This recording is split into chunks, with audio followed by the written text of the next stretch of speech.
Good morning guys. અહીંયા જેટલી માઇનસમાં ઠંડી છે ને, મુશ્કેલીઓ એટલી જ વધારે છે. रात को 3:30 बजे तक स्टार्ट.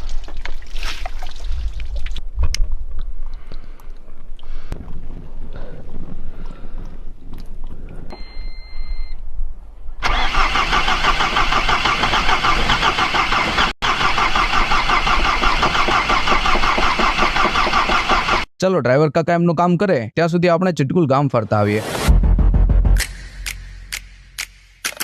અહીંયા આવીને એક નવી વાત જાણવા મળી કે ભારતની સૌથી શુદ્ધ હવા આ ગામમાં આ જગ્યાએ જ મળે છે. હજી 2-4 ફોટા વિડીયો લેતા જ હતા, એમાં તો ડ્રાઈવર કાકા ગાડી લઈને પણ આવી ગયા. ફટાફટ ગાડીમાં બેસી નીકળી પડ્યા આજની એક ખાસ જગ્યા પર. આ જગ્યા ખાસ એટલા માટે છે કેમ કે અહીંયાથી જ શરૂઆત થાય છે સ્પીતિ વેલીની. મહાદેવ મહાદેવ.